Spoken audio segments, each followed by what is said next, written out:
My name is Grace Myers, and I'm 28 years old. 3 hours ago, my mother grabbed my wrist in a lawyer's office and whispered that if I received a single penny from my grandmother's will, she would make my life a living hell, and she meant every word. The lawyer read 5 pages. The house, the savings, the jewelry, all of it went to my mother. She smiled like she'd already won. Then the lawyer cleared his throat and said there was an amendment, filed 3 days before my grandmother died. And my mother's face lost every trace of color. Before I tell you what happened next, if you enjoy stories like this, please take a moment to like and subscribe, but only if this one truly resonates with you. Drop your location and local time in the comments. I love knowing where you all are listening from. Now, let me take you back 6 months, to the last time my grandmother ever called me. It's a Tuesday evening in September. I'm grading spelling tests at my kitchen table. I teach second grade at Millbrook Elementary, when my phone lights up. Grandma Elaine. I pick up before the second ring. Gracie? Her voice is thin. Not the warm, steady voice that used to call me in from the backyard. Something underneath it sounds hollow. Grandma, are you okay? I'm fine, sweetheart. Listen to me. A pause. I hear her breathing, slow and careful. I need you to remember something. No matter what happens, I've taken care of it. I set down my red pen. Taken care of what? Just remember. Promise me. I promise. But Grandma, what? Tell me about your kids, the little ones at school, the boy who draws horses on everything. And just like that, she changes the subject. That's Elaine Whitfield for you, the woman who raised me more than my own mother did. She picked me up from school every afternoon while my mom was out networking or lunching or doing whatever mattered more than me. Grandma taught me to make pie crust from scratch. She read me Charlotte's Web 4 times in one summer. And every time my mother made me feel small, Grandma would sit me on her porch swing and say, "You have more spine than you think, Gracie." We talk for 11 minutes. She asks about my students, my apartment, whether I'm eating enough, normal things. But her voice never comes back to full strength, and she never explains what she meant. The next morning I call her back. The phone rings twice. My mother picks up. "Mom, I'm calling for Grandma." "Mom's resting. Don't call this number again." The line goes dead. Over the next week, I call 11 times. I keep a tally on a sticky note by my phone like some kind of sad scoreboard. 3 times the call goes straight to voicemail. Twice my mother picks up and hangs up without a word. And the rest just ring and ring. On day 8, I drive 40 minutes to Grandma's house on Maple Street. The porch light is off, which is wrong. Grandma keeps it on until 10 every night, always has. I knock. Nothing. I knock harder. The door finally opens, but it's not Grandma standing there. It's Rick, my stepfather. He fills the doorway with his arms crossed, still wearing his work boots inside the house, which Grandma would never allow. "Your mother said no visitors. Elaine needs rest, and not drama." "She's my grandmother, Rick. I just want to see her." "Don't make this harder than it needs to be, Grace." He closes the door. I stand on the porch listening to the lock click into place. The next day, I try Mrs. Patterson, Grandma's neighbor for 30 years. She sounds confused on the phone. "Oh, honey, Diane told us Elaine moved to a care facility up in Ridgewood." But Grandma hasn't moved anywhere. I know because when I drove to Maple Street, and I looked up at her bedroom window, and the lamp was on. The one with the yellow shade she's had since I was 6. She was in that house, 15 feet from where I stood on her own porch. That's when something shifts inside me. My mother isn't taking care of Grandma.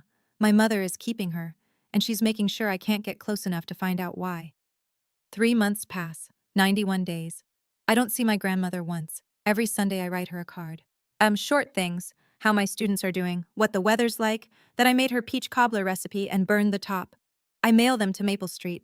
I have no idea if she ever holds them in her hands. My mother calls me exactly once during those 3 months. Not to update me on Grandma's health, not to ask how I'm doing. "Mom's changing her estate plan. It's what she wants. Don't make a scene." I grip the phone so tight my knuckles ache. "What do you mean?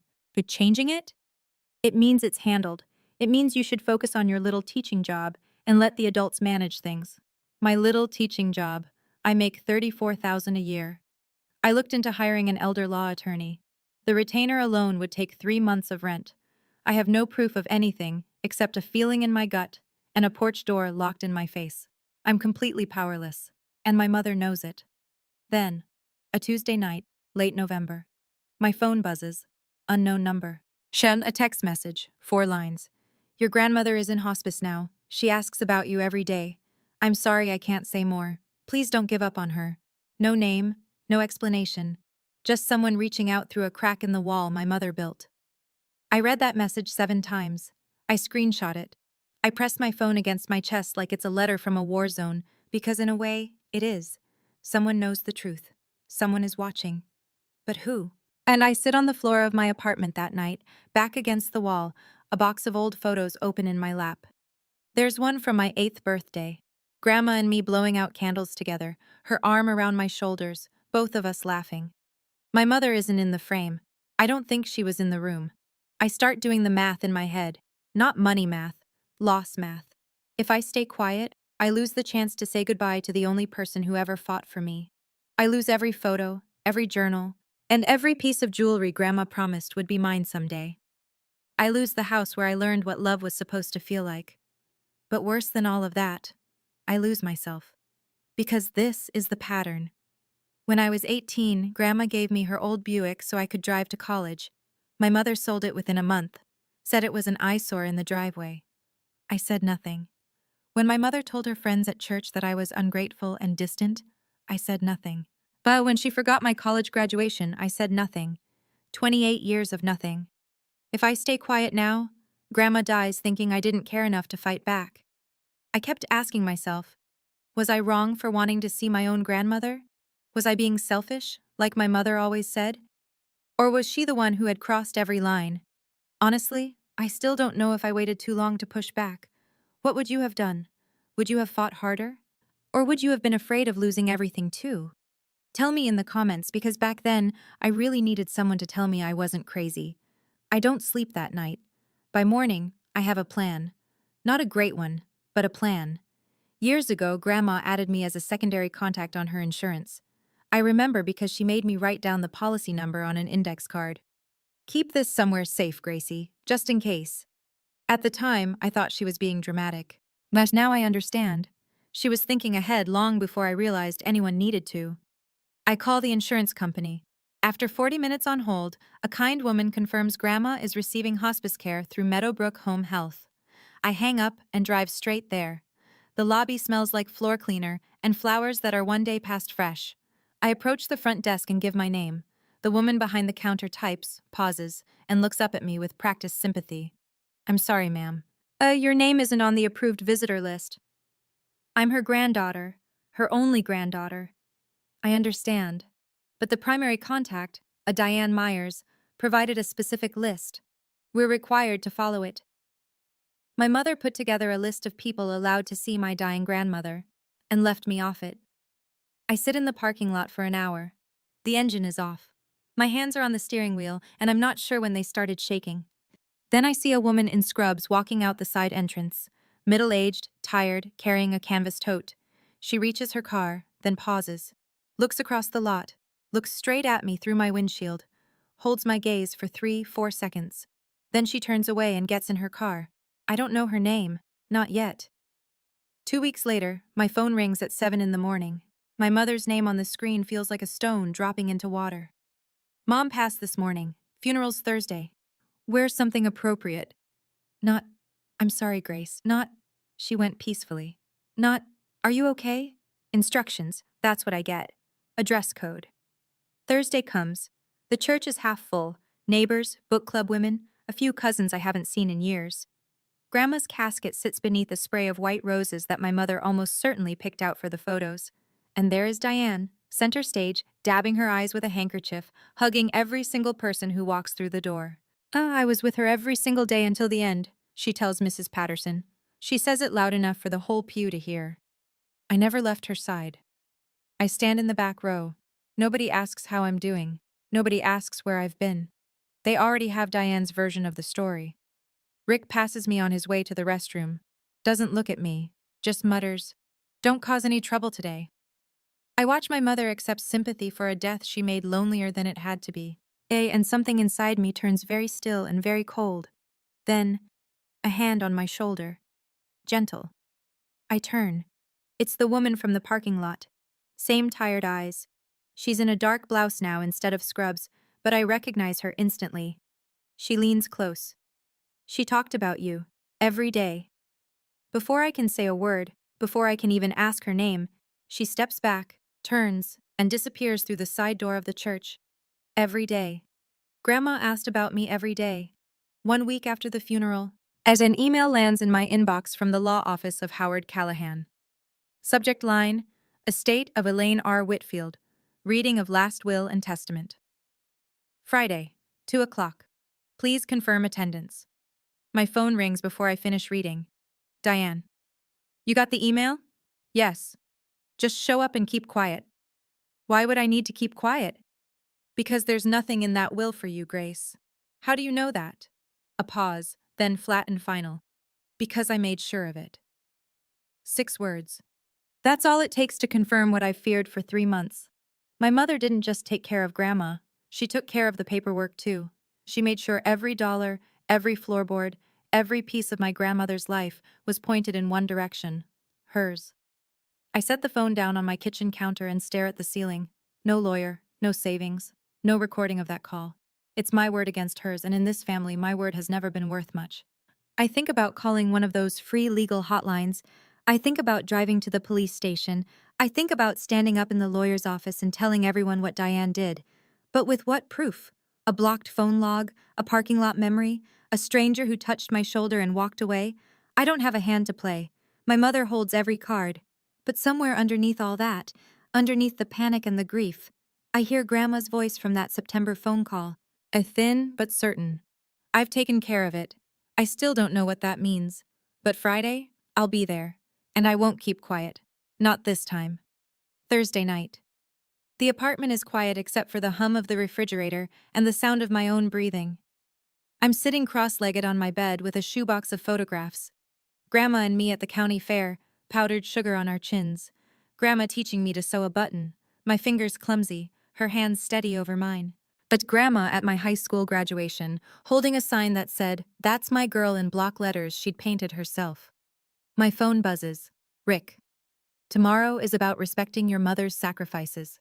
Elaine would be ashamed of you if you made a fuss. I read it twice. Then I set the phone face down. Elaine would be ashamed. He actually typed those words. The man who locked me out of her house. The man who stood in her doorway like a bouncer at a club and told me not to cause drama while my grandmother was dying on the other side of the wall. I pick up the photo from the county fair. Grandma is looking at the camera, but her hand is on my shoulder. It's always on my shoulder. You have more spine than you think, Gracie. And then the other voice, from that last phone call. No matter what happens, I've taken care of it. I put the photos back in the box. I set my alarm for 7. I lay out a navy dress. Simple, clean, something Grandma would approve of. I don't know what tomorrow holds. I don't know what's waiting in that lawyer's office. But I decide something in the dark, with my grandmother's voice echoing in my chest. I'm going to show up. I'm going to sit in that chair. And I'm not going to let anyone make me feel small. Not tomorrow. Friday, 1:47 p.m. The law office of Howard Callahan sits on the second floor of an old brick building on Main Street, right above the hardware store. I take the narrow stairs slowly. Each step creaks like it's announcing me. The conference room is small, wood-paneled walls, a long oak table, a window that looks out onto the town square where kids are chasing pigeons in the afternoon sun. It smells like coffee and old paper. I'm not the first to arrive. Diane is already seated to the left of the head of the table, hair freshly blown out, black dress, pearl earrings. Grandma's pearl earrings, I notice. Bay already on her ears before the will has even been read. Rick sits beside her, arms folded, jaw set. He doesn't acknowledge me. Aunt Linda, my mother's younger sister, is across from them, clutching her purse in her lap like a life preserver. We make brief eye contact. She gives me a tight, nervous smile. 2 women I recognize from Grandma's church sit near the window, Barbara and Joan, Grandma's closest friends. They nod at me, but there's something behind their eyes, pity, or maybe judgment. Diane's funeral performance is still fresh. At the head of the table sits Howard Callahan, 60s, silver-haired, reading glasses perched at the tip of his nose, calm in a way that fills the room.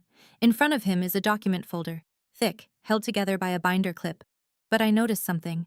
The folder isn't one stack, It's two. The top section is thinner, held by a blue clip. Beneath it, a second section, thicker, secured with a red one. Two sections, two clips. Thank you all for being here, Callahan says. We'll begin in a moment. I take the last empty chair, at the far end of the table, alone. Callahan opens the blue-clipped section and arranges his papers. The room settles into the kind of silence that presses against your ears. Then my mother moves. She leans toward me, not casually, not subtly. She reaches across the gap between our chairs and grabs my wrist. Not my hand, my wrist. Her fingers close around it like a cuff, and I feel her nails press into the thin skin above my pulse. She pulls me close. Her perfume is sharp, gardenias and something chemical underneath. If you get a single penny, she whispers, I will make your life a living hell. Don't test me. Her eyes are steady, flat. She means it the way people mean things they've rehearsed. I don't pull my hand away. I don't flinch. I look straight at her, and for the first time in my life, I don't look down first. Something has changed in me. Though I can't name it yet. Maybe it's the 3 months. Maybe it's the funeral. Maybe it's the fact that she's wearing Grandma's earrings like a trophy before the body is cold in the ground. I say nothing, but I don't blink either. Diane releases my wrist and straightens in her chair, satisfied. I glance toward the head of the table. Callahan is watching. He doesn't say a word, but his eyes drop to where Diane's hand just was, my wrist. At the white marks from her grip already fading, and something shifts in his expression. Not surprise. Something quieter, like confirmation. Then he opens the folder. In that moment, I understand something I haven't before. My mother isn't confident. She's afraid. Not of me, of what Grandma might have done. Callahan begins with the original will, dated 14 months ago. He reads slowly, clearly, the way someone reads when they know every word matters. On page 1 and 2, the family home at 412 Maple Street, left to Diane Myers. The house where I learned to walk. The house where Grandma read me stories on the porch swing. The house where I stood outside and couldn't get past the front door. Diane's. Page 3. Savings accounts totaling $890,000, accumulated over Elaine Whitfield's entire working life as a school librarian and through careful, decades-long investment. Left to Diane Myers. Diane shifts in her chair. A small, satisfied motion. Page 4. The heirloom jewelry collection. Pieces passed down from Grandma's own mother, including a sapphire ring Grandma once told me would be mine on my wedding day. Left to Diane Myers. Page 5. Vehicle, furniture, books, personal effects. To be distributed at Diane's discretion. At Diane's discretion, meaning my mother decides whether I get a single photograph, a single teacup. My mother turns to me. Though she doesn't bother hiding it now. The look on her face is victory. Clean and open and almost peaceful. See, she says, barely above a whisper. She knew who was there for her. Rick reaches over and squeezes Diane's knee. A little celebration. Aunt Linda looks at me from across the table. Her lips part slightly, like she wants to say something, but she drops her gaze instead. Barbara and Joan exchange a glance. They don't look at me. I sit still. My hands are flat on the table. And inside my head I hear Grandma's voice. I've taken care of it. But right now, that sounds like a lie. Diane doesn't wait for Callahan to finish. She stands, dabs her eyes with a tissue, the same choreographed grief from the funeral. She addresses the room like she's accepting an award. I know this is emotional for everyone, but Mom always knew who was there for her. I gave up everything to take care of her. I quit my book club. I rearranged my entire schedule, but I was there every morning and every night. She pauses, turns to me. Grace couldn't even bother to visit, not once in 3 months. My mother died wondering why her own granddaughter abandoned her. The words hit me like a slap, because they're designed to. She's using the wall she built between me and Grandma as proof that I didn't care enough to climb it. Barbara shakes her head slowly. Joan closes her eyes. Rick straightens in his chair. It's true. Miss Grace didn't show up once. I open my mouth. But what do I say? They weren't there when I called 11 times. They didn't see me standing on the porch. They didn't sit in that hospice parking lot. All they know is what Diane told them, and Diane has been telling stories about me my entire life. The room feels smaller. Every pair of eyes carries the same quiet accusation. Even Aunt Linda won't look at me now. Diane sits back down, smoothing her dress. Yes, she reaches up and touches Grandma's pearl earrings. The gesture is almost obscene, like she's adjusting a crown. And I realize this is her masterpiece. She locked me out, then turned my absence into evidence against me. She stole 3 months from me and Grandma, and now she's using those 3 months to steal my grandmother's memory too. I have nothing left to lose. I look down at the table. My hands are trembling and I press them flat to make it stop, but it doesn't stop. Maybe she's right. The thought comes uninvited, but it comes hard. Maybe I should have tried harder. Driven there every day, called the police, done something besides write cards that probably ended up in the trash. Maybe I didn't deserve anything from Grandma because I didn't do enough to deserve her. I'm one breath away from standing up and walking out. Then I look up. Callahan hasn't moved. He hasn't closed his folder. He hasn't stood. He's sitting at the head of the table with his hands folded over the documents, and the second section, the one under the red clip, is still untouched. He's waiting. He let Diane speak. He let her finish. He let the whole room absorb her version. And now he's sitting there with something still in front of him. Diane catches it too. She looks at the folder and her eyebrows pinch together. A flicker, barely visible, but I see it. "Mrs. Myers," Callahan says, his voice unchanged, as steady as a metronome. "If you're finished, I'd like to continue." Diane laughs. One short syllable, more air than sound. "Oh, is there more?" Callahan removes the red clip. He lifts the second stack of papers and sets them squarely in front of him. "There is an amendment to this will," he says, "filed 3 days before Elaine Whitfield's death." The room goes silent. Not quiet. Silent. At the kind of silence where you can hear the clock on the wall and someone's stomach and the pigeons outside the window all at once. Diane's smile dissolves. "What?" Callahan speaks the way a surgeon works. Precise, unhurried, no wasted motion. In addition to the original will, Elaine Whitfield executed a codicil and simultaneously established a separate legal instrument, an irrevocable trust, 3 days before her passing. He lets the word sit there. Irrevocable. For those unfamiliar, an irrevocable trust, once executed, cannot be revoked, amended, or contested by any party. It exists outside the probate process entirely. Diane grips the edge of the table. "What trust? I never heard about any trust." Callahan doesn't respond to her directly. He reads, "The trust designates the following assets to be held for the sole benefit of Grace Elaine Myers." He pauses just long enough for the room to feel the weight of my middle name. Grandma gave me that. First, the savings accounts totaling $890,000 to be transferred into the trust in their entirety. Diane's chair scrapes back an inch. Second, the residential property at 412 Maple Street, title to be transferred to the trust, with Grace Myers as sole beneficiary. Third, the personal journals of Elaine Whitfield, 14 volumes spanning 1980 to the week of her death, designated specifically for Grace Myers. Diane is on her feet. "That's not possible. She was on morphine. She couldn't have signed anything." Callahan removes his glasses, sets them on the table, and looks at her directly. The amendment was witnessed by a licensed hospice nurse and notarized by a mobile notary public. Elaine was assessed as mentally competent by her attending physician on the same day the documents were signed. He replaces his glasses. "The trust is irrevocable. It cannot be contested, altered, or dissolved." Barbara's hand covers her mouth. Joan leans forward. Aunt Linda is perfectly still. "Furthermore," Callahan continues, "Elaine requested that the witnessing nurse be available to confirm the circumstances of the signing, should any party raise a dispute." He nods toward the conference room door. It opens. And the woman who walks in is someone I've seen twice before, once through a windshield in a hospice parking lot, and once at a funeral, where she touched my shoulder and told me my grandmother talked about me every day. She sits in the chair Callahan has set beside his own. Her name, I learn in the next breath, is Margaret Dawson. Everyone calls her Maggie. She's a licensed hospice nurse with Meadowbrook Home Health. She was assigned to my grandmother for her final 6 weeks. Maggie looks at Diane. Then she speaks to the room.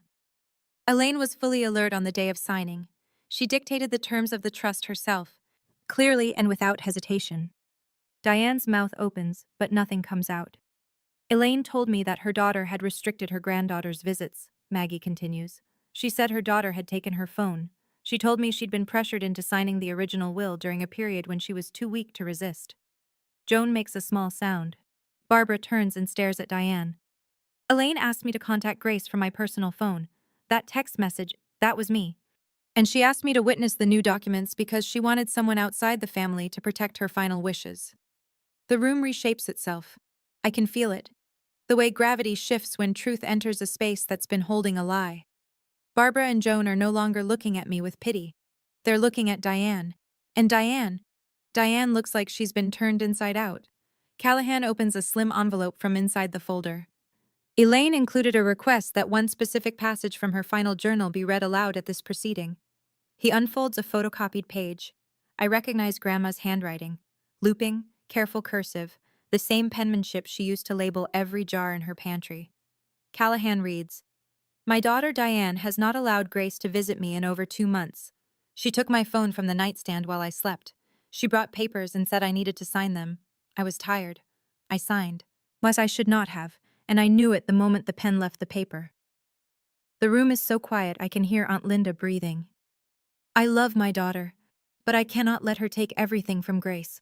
Grace is the only one who ever loved me without wanting something in return. Diane sits down hard. She was confused. She didn't know what she was writing. Callahan doesn't look up. He keeps reading. "I cannot say goodbye to Gracie in person. Diane won't allow it. So I am saying goodbye this way. And everything I have, I leave to her. Not because Diane doesn't deserve love, but because Diane chose money over family, and Grace never did." Aunt Linda's hand is pressed over her mouth. Barbara is crying. Joan has turned away from Diane entirely. Diane's voice cracks. "Those journals don't prove anything." "The entries are dated and consistent across 14 volumes, Callahan says, closing the page. "Elaine's cognitive state was documented by hospice staff throughout her care." I'm crying. Not because of the money, not because of the house, because my grandmother fought for me from a bed she couldn't leave, with a pen and a nurse and a plan she built in secret. She said goodbye the only way they let her. Diane turns to Callahan. Her voice shakes, but it's anger, not grief. "I'll contest this. She was dying. She was medicated. No court will uphold this." Callahan folds his hands. Same posture he's held all afternoon, not a hair out of place. "Mrs. Myers, but the trust is irrevocable. It was established as a separate legal instrument, independent of the will. It is not subject to probate and cannot be contested through that process. A licensed physician documented Elaine's mental competency on the day of execution. The notarization is valid. The witness is a licensed healthcare professional with no personal connection to the beneficiary." Every sentence lands like a door closing. Diane spins toward me. Her composure is gone. Makeup smudged, the hands shaking, the careful performance stripped away. "You did this. You put her up to this." I look at my mother, and for the first time today, I speak. "I didn't know about any of this until 5 minutes ago." "You're a liar." "I haven't spoken to Grandma in 3 months, Mom." My voice is level. "I don't raise it. I don't need to." "You made sure of that." The room holds its breath. Rick's arms have uncrossed. He's leaning slightly away from Diane, like a man who just realized he's standing next to something that's about to collapse. Barbara turns to Joan and says nothing. She doesn't have to. Aunt Linda is staring at Diane with an expression I've never seen on her face before. Not sympathy, not fear. Recognition. Like she's finally seeing something she's been looking away from for years. The narrative my mother built, dutiful daughter, ungrateful granddaughter, is crumbling in front of 7 witnesses, and she can't lie fast enough to rebuild it. Callahan turns to me. "Miss Myers, do you have anything you'd like to say?" I stand up. I don't rush it. I smooth my dress. Grandma would have wanted me to look put together. And I look around the room. Barbara, Joan, Aunt Linda, Rick, Maggie. Then I look at my mother. "I'm not going to fight with you, Mom. Grandma made her decision, and I'm going to honor it. The same way I would have honored her, if you'd let me see her." Diane's jaw tightens. "You don't deserve any of it." "Maybe. But Grandma thought I did." I hold her gaze. And her voice is the one that matters in this room. My mother has no answer for that. Not because she can't speak, but because there's nothing she can say that 7 people in this room will believe anymore. I turn to Callahan. "Mr. Callahan, I'd like to accept the trust as written. And I'd like to proceed with changing the locks on my grandmother's house this week." He nods once. "I'll handle the paperwork." I pick up my bag. I push in my chair. Because Grandma raised me to leave a room the way I found it. I walked toward the door. Behind me, Diane's voice, stripped raw. You'll regret this, Grace. I don't turn around. I don't respond. I walk through the doorway and down the narrow stairs, past the hardware store, and out into the afternoon sun of a town square where kids are still chasing pigeons and the world has no idea what just happened in that second-floor conference room. But I know. Grandma knew. And that's enough. Small towns have short memories, but fast mouths. Within a week, everyone who matters knows. Not because I tell them, I don't tell anyone. The story walks out of that conference room on 6 pairs of legs and spreads like weather. Barbara calls me on a Sunday. Her voice is thick with something between shame and grief. Grace, I owe you an apology. At the funeral, the way we looked at you. We had no idea Diane kept you away. Your grandmother talked about you constantly. She showed us your cards, the ones you mailed every week. She kept them in a basket by her bed. She got them. Grandma got my cards. I have to sit down. Joan calls the same afternoon, says almost the same thing. And then adds, we told Diane we won't be attending her Christmas gathering this year. Or any year. Aunt Linda drives to my apartment. She stands in my doorway and cries. I should have asked more questions. I knew something was off. Diane was too controlling about the visits, too insistent that everything was fine, but I didn't want to get involved. You're involved now, I tell her. She nods. And I hear through Aunt Linda that Diane spent the following week calling every estate attorney within 100 miles. Not one of them would take the case. An irrevocable trust, properly executed, with physician documentation and an independent witness. There's no angle of attack. Every lawyer told her the same thing. It's done. Rick, I'm told, has stopped being supportive. The inheritance he counted on evaporated in a single afternoon. And now all that's left is Diane's credit card debt and the second mortgage on their house. He and Diane argue every night. Loud enough for their neighbors to hear. 2 weeks after the reading, my phone rings. Diane. I almost don't answer. But something in me knows this is the last conversation we'll have for a long time, and I want to walk away clean. Grace. Her voice has changed. The sharpness is gone. Now it's soft, pleading.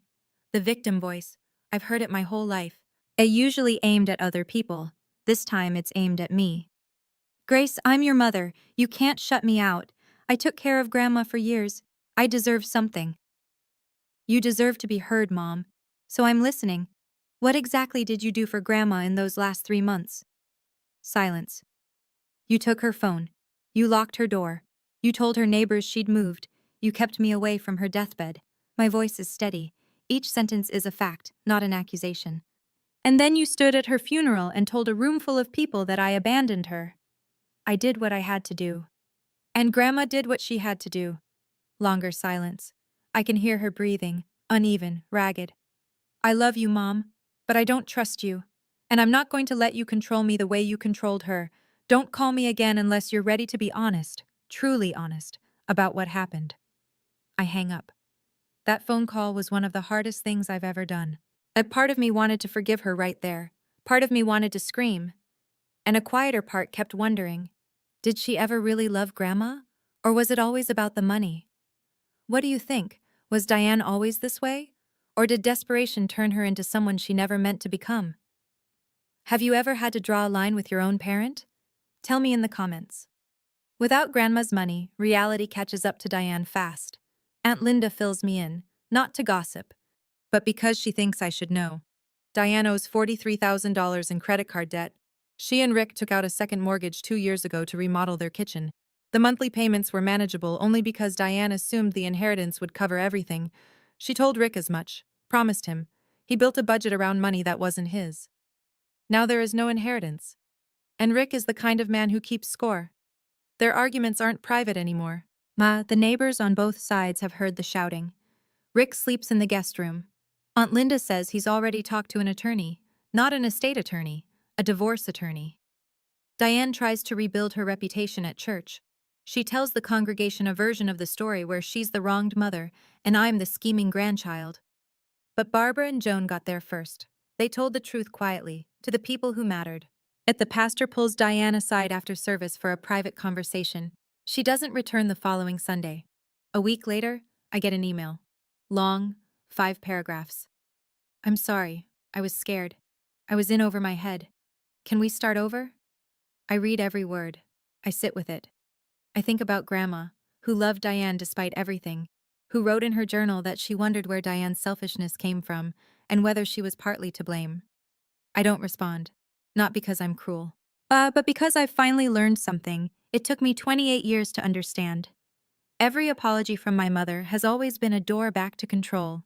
And this time, I choose to keep the door closed. The first time I open the door of 412 Maple Street with my own key, I stand in the entryway for a full minute and just breathe. The house smells the way it always has: lemon polish, old books, and something warm underneath that I can only describe as Grandma.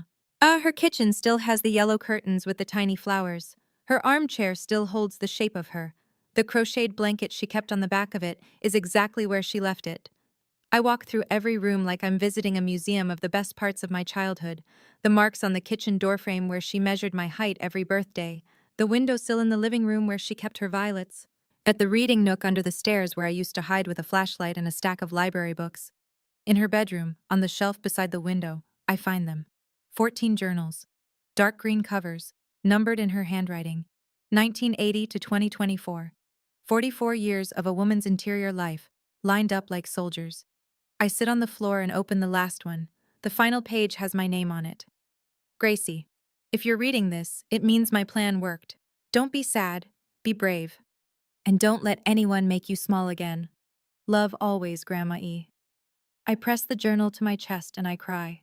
Not the numb, shocked grief of the funeral, not the frustrated tears from the hospice parking lot. These are the tears you cry when someone who loved you reaches across the impossible distance of death and puts their hand on your shoulder one last time. She couldn't say goodbye in person, so she wrote it down and trusted it would find me. It found me. And I move into the Maple Street house on a Saturday in January. Aunt Linda helps me carry boxes. The place needs work. The porch railing is loose, the upstairs bathroom faucet drips, and the heating system makes a sound like a cat trapped in the walls. But it's mine. It's Grandma's gift, and I'm going to take care of it the way she took care of me. I use a portion of the trust to pay off my student loans. $31,000 gone. I set up a savings account. I don't buy a new car. I don't redecorate.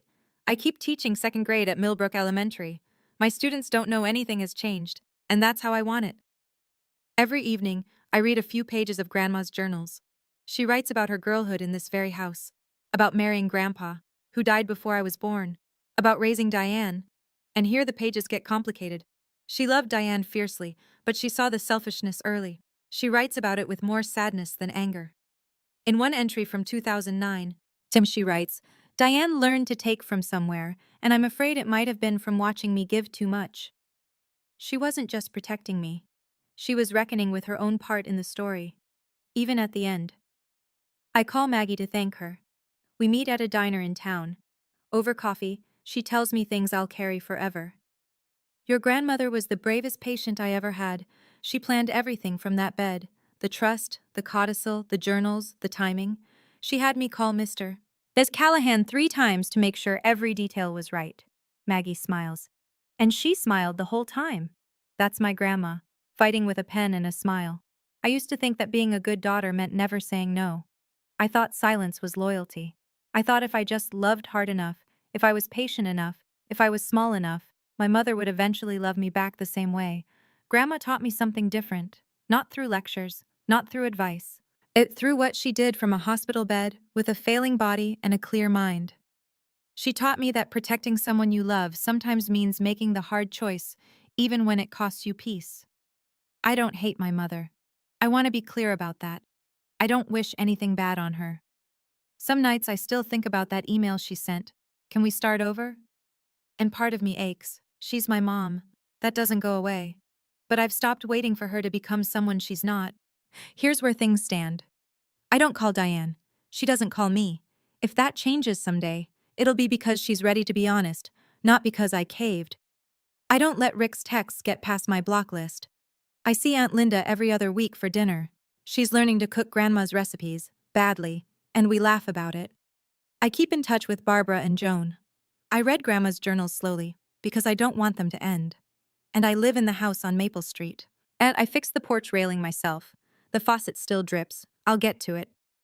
On warm evenings, I sit on the porch swing where Grandma used to hold me, and I watch the street go dark, and I feel something I haven't felt in a very long time. Solid ground. I'm 28 years old. And for the first time, I'm standing on it. That's my story. I never planned to share it. Yeah, but if it helps even one person realize they're not crazy for wanting boundaries with the people who are supposed to love them, then every word was worth it. Thank you for staying until the end. If this story made you feel something, hit subscribe and leave a comment. I read every single one. And if you've ever had someone protect you the way my grandma protected me, tell me about them. I'd love to hear it. There's another story linked in the description that I think you'll really connect with. Check it out when you're ready.